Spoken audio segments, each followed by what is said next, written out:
जय श्री बालाजी। वर्ष 2024 आप सबको मुबारक हो। वर्षफल 2024 के अंतर्गत आज हम बात करने वाले हैं मिथुन लग्न की। मिथुन लग्न के लिए क्या क्या योग सही रहेंगे, ग्रह गति मिथुन लग्न के लिए क्या फल देने वाली है, क्या क्या उपाय करने हैं, क्या क्या सावधानियां रखनी है, इन सब के ऊपर हम विस्तार से बात करने वाले हैं।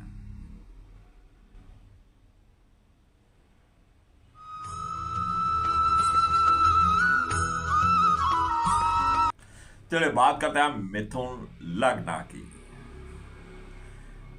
मिथुन लग्न के नवम भाव में जैसे ही 2024 शुरू होगा, शनिदेव नवम भाव में गोचर कर रहे होंगे और पूरा साल 2024 शनिदेव यहीं पे रहने वाले हैं। त्रिकोण के मालिक हैं, त्रिकोण में बैठे हुए हैं, भाग्य भाव में बैठे हुए हैं। राहु पूरा वर्ष 2024 शुरू होते ही राहु मीन राशि में रहेंगे, जो कि मिथुन लग्न के 10वें भाव में रहेगी और राहु पूरा वर्ष 10वें भाव में रहेंगे। 2024 शुरू होते ही बृहस्पति देव की स्थिति मेष राशि यानी कि मिथुन लग्न के एकादश भाव में रहेगी और बृहस्पति देव 31 अप्रैल तक एकादश भाव में रहेंगे। उसके बाद बृहस्पति देव वृषभ राशि में यानी कि मिथुन लग्न के 12वें भाव में गोचर करेंगे। तो बड़े ग्रहों की यह ग्रह स्थिति रहने वाली है।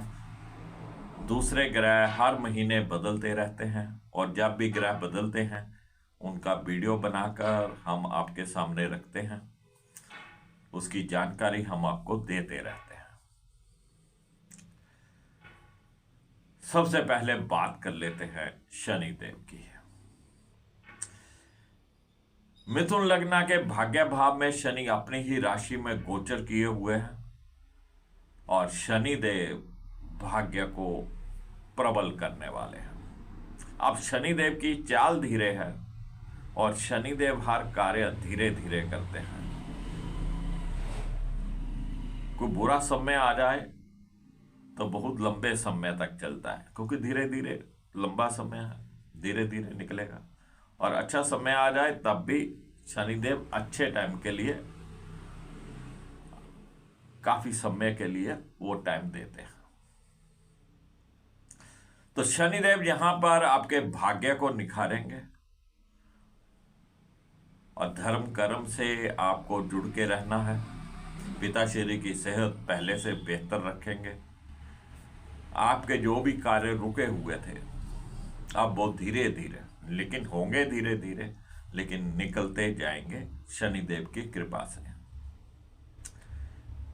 आपको अपने भाग्य को प्रबल रखने के लिए शनिदेव की आराधना करते रहना है। शनिदेव के मंदिर जाइए, वहां पर शनिदेव को प्रार्थना करिए, सरसों का तेल, काले उड़द उनके चरणों में अर्पित करें। ये जो गलियों में मांगने आते हैं इनको नहीं देना है, शनिदेव को दीजिए, शनिदेव की खुराक है। अब वो मंदिर वाले जो मर्जी करें उससे हमारा कोई लेना देना नहीं। जितना आप शनिदेव के मंत्रों का उच्चारण करेंगे और साथ में प्रेयर करिएगा कि मेरा भाग्य जागृत हो। ओम प्राम प्रीम प्रोम सहस्रनित्राय नमः मंत्र का उच्चारण करते रहिए। तो शनिदेव यहां पर आपके भाग्य को जगा देंगे। लेकिन शनिदेव की जहां से तृतीय दृष्टि लाभ भाव के ऊपर रहने वाली है, वहां मेष राशि पड़ती है, शनि वहां नीच के रहते हैं, तो आय के साधनों के लिए बहुत भागदौड़ करनी पड़ेगी। कुछ ना कुछ मेहनत ज़्यादा करनी पड़ेगी। थोड़ी इच्छाओं की पूर्ति के लिए भी आपको थोड़ा सब्र रखना पड़ेगा। धीरे धीरे वो इच्छाएं पूर्ण होगी। और यहीं से ही शनि की जो सप्तम दृष्टि रहेगी वो तृतीय भाव के ऊपर रहेगी। और तृतीय भाव पे सूर्य की राशि है। छोटे भाई बहनों के साथ जो तालमेल है वो बहुत ज़्यादा बढ़िया नहीं रहेगा। कभी वो सहयोग करेंगे, कभी नहीं करेंगे। यानी कि उनके साथ भी तालमेल बिठाने का प्रयास करिएगा। फिर शनिदेव की नवम भाव से दसम दृष्टि छठे भाव के ऊपर रहेगी। अब छठा भाव डिस्प्यूट का, शत्रुओं का, जॉब का। तो शत्रु तो यहां पे दबके रहेंगे। कोई भी शत्रु अगर उठेगा तो धाराशायी हो जाएगा, अपने आप धाराशायी हो जाएगा। और अगर आप किसी जॉब की तलाश में थे, कोई इंटरव्यू वगैरह दे रखा था, कहीं पर रिज्यूम दे रखा था, तो वो जॉब मिलने की संभावनाएं बनी हुई हैं। लेकिन उसके लिए थोड़ी भागदौड़ भी करनी पड़ेगी, थोड़ा सब्र रखना पड़ेगा। एकदम से नहीं होगा, जरा धीरे धीरे। तो शनिदेव यहां पे बैठ के आपके भाग्य को निखारेंगे। जब भाग्य सही हो जाता है ना, तो आप समझ लीजिए 70-80% तो कार्य अपने आप होने लग जाते हैं। क्योंकि कर्म के साथ साथ भाग्य का भी बलवान होना बहुत जरूरी है। और शनिदेव कर्म को ही मानते हैं, तो कर्म करिए, आपका भाग्य मजबूत रहेगा। चलिए बात करते हैं दसम भाव में स्थित राहु की। राहु पूरा वर्ष यहां पे रहने वाले हैं। आपकी जॉब में, आपके व्यापार में थोड़ी उथल पुथल मचा के रखेंगे। जितनी भी लेग पुलिंग होती है, पीठ के पीछे कोई चुगली निंदा होती है, ये सब राहु देव करवाते हैं। तो आपको अपनी जॉब में, अपने व्यापार में पंक्चुअल रहना है। जितना आप पंक्चुअल रहेंगे, जितना आप मेहनत करेंगे, कर्म करेंगे, शनिदेव उतने अच्छे रहेंगे। अगर शनिदेव अच्छे होते हैं तो राहु देव अपने आप अच्छे होने लगते हैं। तो राहु यहां पे कुछ ना कुछ आपके पीठ के पीछे, कुछ लोग होते हैं आपके मुंह के ऊपर बड़े मीठे बनेंगे, लेकिन पीठ के पीछे वो आपकी चुगली निंदा करेंगे, खंजर घोंपेंगे। तो आप जहां भी जॉब करते हैं वहां पर भी कुछ ऐसे लोग हो सकते हैं जो आपकी पीठ के पीछे आपकी बुराई करें, आपके बॉस को आपके खिलाफ भड़काएं। तो इन चीजों से बचने के लिए आपको पंक्चुअल रहना है। समय पे जाइए, अपना कार्य पूरा करिए। आज का काम आज ही करना है, कल पे मत छोड़िए। अपने बॉस को किसी भी तरह का कोई मौका मत दीजिए। तो राहुदेव यहां पर फिर आपका कुछ नहीं बिगाड़ पाएंगे। और हो सके एक सफेद रंग की कैप अपने सिर के ऊपर रखिए। जब भी आप किसी ऑफिस में बैठे हों, छत के नीचे हों, घर में हों, तब आप कैप उतार सकते हैं। लेकिन जब आपको आसमान के नीचे जाना है, खुले आकाश के नीचे जाना है, कैप अपने सर के ऊपर होनी चाहिए। तो राहुदेव शांत रहेंगे। अब दसम भाव से राहु की जो पंचम दृष्टि रहेगी वो धन भाव के ऊपर रहेगी। आय भाव को थोड़ा शनिदेव पहले ही खराब कर रहे हैं, अब धन भाव को राहुदेव घेर रहे हैं। एक तो राहुदेव जहां पे आपकी वाणी को खुश्क कर देंगे, और सेविंग जो है वो आप उतनी नहीं कर पाएंगे। थोड़े खर्चे आपके ज्यादा हो जाएंगे, और जो सेव किए हुए पैसे हैं वो भी खर्च होने की संभावना है। और राहुदेव का यहां पे बैठना आपकी वाणी के कारण कोई ग्रह क्लेश की स्थिति भी पैदा कर सकता है। बहुत बार हमें अपने परिवार से भी दूर जाना पड़ता है। अब राहु देव की सप्तम दृष्टि चतुर्भाव पे रहेगी। चतुर्भाव भी हमारे परिवार का है, हमारे घर गृहस्थी के सुख का है, माता श्री का है। और माता श्री की सेहत में कुछ उतार चढ़ाव रहेंगे। घर परिवार का सुख आप पूर्ण नहीं ले पाएंगे। किसी भी प्रकार का कोई आपको व्हीकल लेना था, कोई प्लॉट लेना था, कोई घर लेना था, उसमें राहुदेव कुछ ना कुछ अड़चने डालेंगे। बस कोई ना कोई वहम बन जाएगा, तो इस कार्य में देरी होगी। और यहीं से ही राहुदेव की जो नवम दृष्टि है वो छठे भाव पे रहेगी। शनि की दृष्टि भी छठे भाव पे है। तो जब भी पापी ग्रह छठे भाव के ऊपर प्रभाव डालते हैं तो शत्रु अपना सर नहीं उठाते। अगर गलती से उठा लिया, आपको कुछ भी करने की जरूरत नहीं है, अपने आप धाराशायी हो जाएंगे। कोर्ट कचहरी के मामलों में भी ये राहु शनि की दृष्टि आपकी मदद करेगी। किसी भी डिस्प्यूट के मामले में कोई भी आपके सामने नहीं खड़ा हो पाएगा।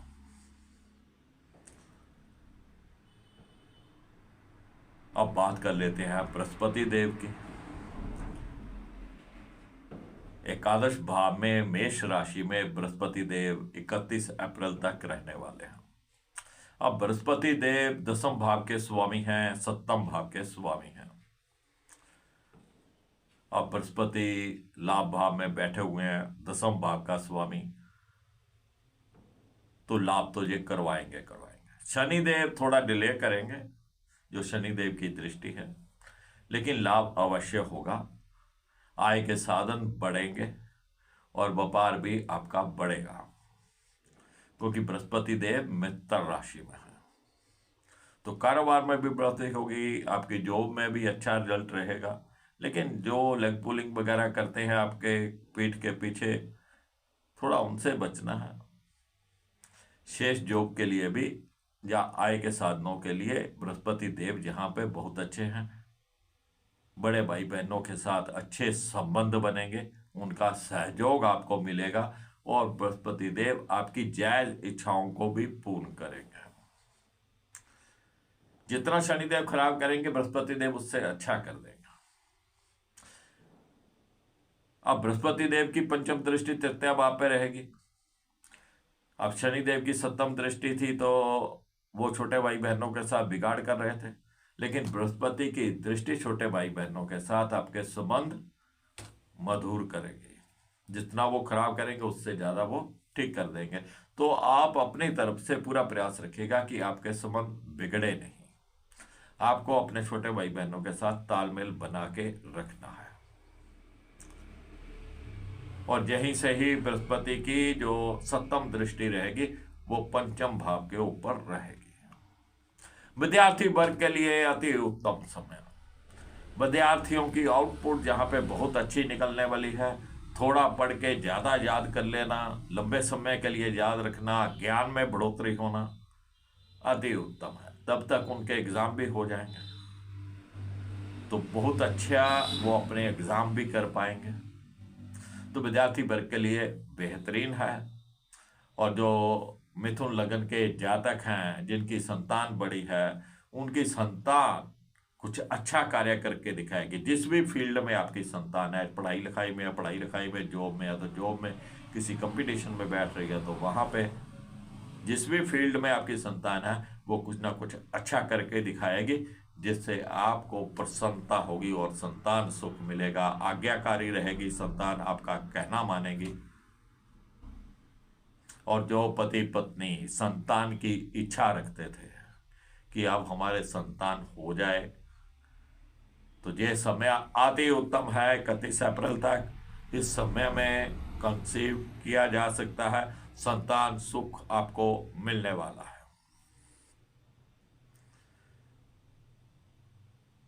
और यहीं से ही बृहस्पति की जो नवम दृष्टि रहेगी वो सप्तम भाव के ऊपर रहेगी।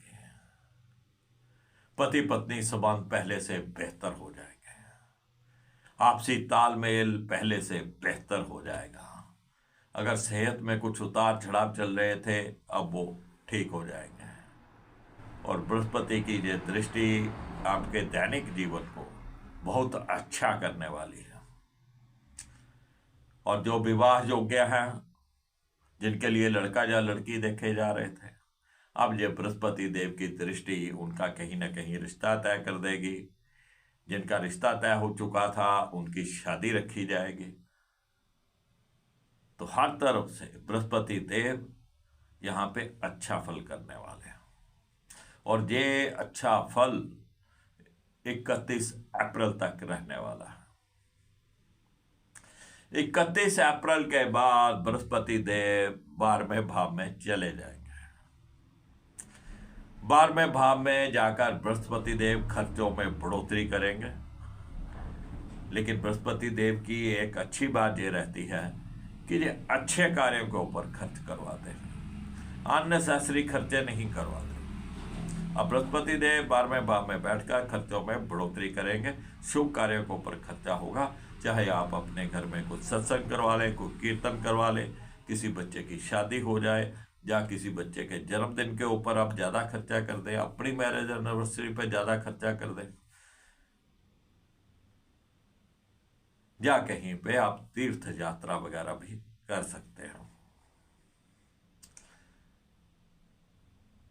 अब बृहस्पति देव 12वें भाव में हैं और वहां से पंचम दृष्टि चतुर्भाव पे रहेगी।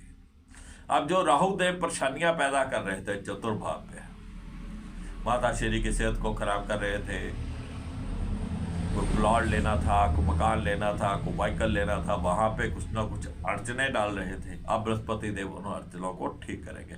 अब जैसे ही समय है 1 मई के बाद का कि आपको कोई भी घर की लग्जरी की वस्तु, सुख सुविधा की कोई वस्तु लेनी है, आप आराम से ले लीजिए। आपको व्हीकल लेना आप व्हीकल ले सकते हैं, आपको प्लॉट लेना आप प्लॉट ले सकते हैं, घर लेना घर ले लीजिए, या घर का कोई भी सामान। ये बृहस्पति देव अब उसके ऊपर खर्चा करवा देंगे। अब बृहस्पति देव की जहां से 7वीं दृष्टि 6ठे भाव के ऊपर रहने वाली है, और 6ठा भाव डिस्प्यूट वगैरह का होता है, और बृहस्पति देव अच्छा कार्य करते हैं। कोई भी डिस्प्यूट आपका चला आ रहा हो, कोई कोर्ट कचहरी का मुकदमा हो, आपसी मुंह जवानी का डिस्प्यूट हो, उसमें बृहस्पति देव कोई ना कोई सुलह सफाई करवा के कॉम्प्रोमाइज करवा देगा। इसी प्रकार बृहस्पति की 9वीं दृष्टि 8म भाव के ऊपर रहने वाली है, और 8म भाव के ऊपर बृहस्पति की दृष्टि, क्योंकि ये जो बृहस्पति देव है वो 10म भाव के स्वामी है। अगर आप इंपोर्ट एक्सपोर्ट का कोई कार्य करते हैं, इंपोर्टेड वस्तुओं को बेचने का कार्य करते हैं, तो वहां पे वो लाभ देने वाली है। अगर आप मल्टीनेशनल कंपनी में जॉब करते हैं तो वहां पर भी आपको लाभ की संभावनाएं हैं, यानी कि अच्छा कार्य आप करके दिखाएंगे। और ये बृहस्पति देव की जो दृष्टि है आपको विदेश यात्रा भी करवा सकती है। तो फ्रेंड, ये था ग्रहों का गोचर, जो कि वर्ष के शुरू में रहेगा या सारा साल रहेगा, आपके लिए क्या क्या करेगा। अब यहाँ पर मिथुन लग्न के लिए एक शनिदेव बहुत इंपॉर्टेंट प्लैनेट होते हैं, और बुध और शुक्र भी बहुत इंपॉर्टेंट प्लैनेट हैं। बुध और शुक्र जब भी आपस में मिलेंगे, अच्छे घरों में अगर मिलेंगे, तो कहीं ना कहीं लाभ की संभावनाएं, अच्छा कुछ ना कुछ आपकी जिंदगी में हो, उसकी संभावनाएं बनी रहेंगी। लेकिन अगर बुध और शनि मिलेंगे तब भी अच्छा होगा, शुक्र और शनि मिलेंगे तब भी अच्छा होगा। कुछ डेट्स, कुछ तरीके मैं आपको बताने वाला हूं, इन तरीकों को नोट करिएगा।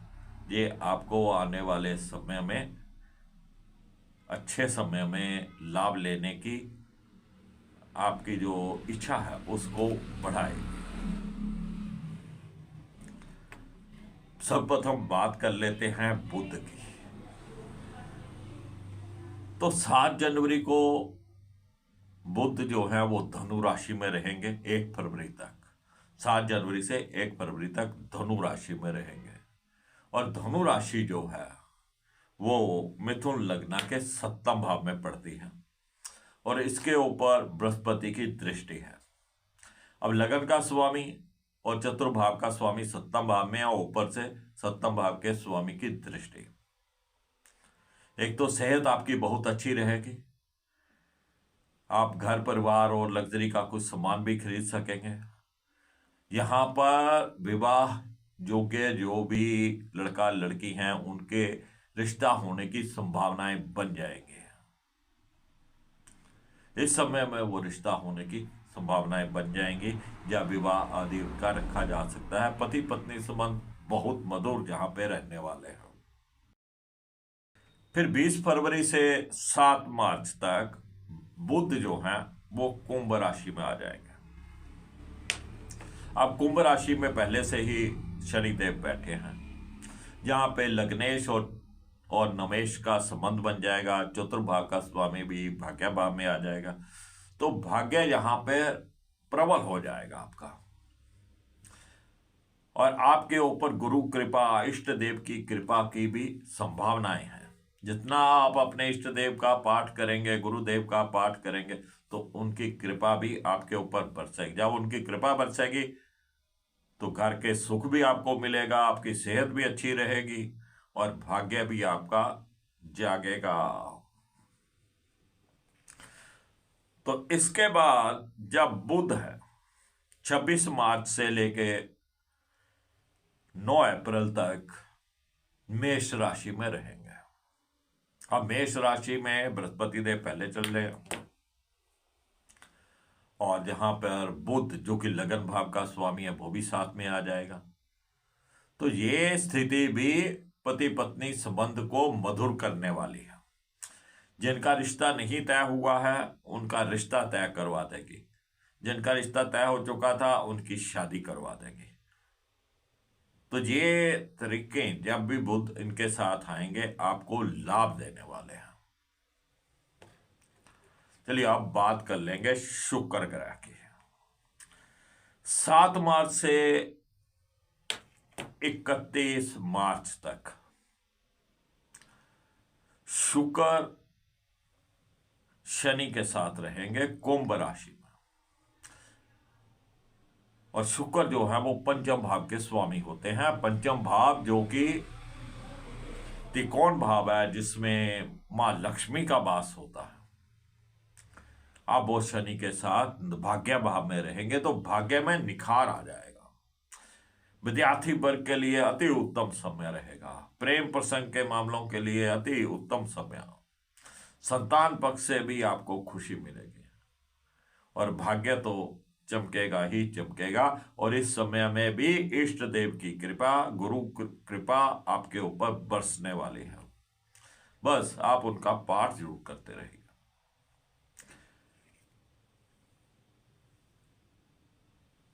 8 सितंबर से 13 अक्टूबर तक शुक्र देव जो है वो तुला राशि में गोचर करेंगे।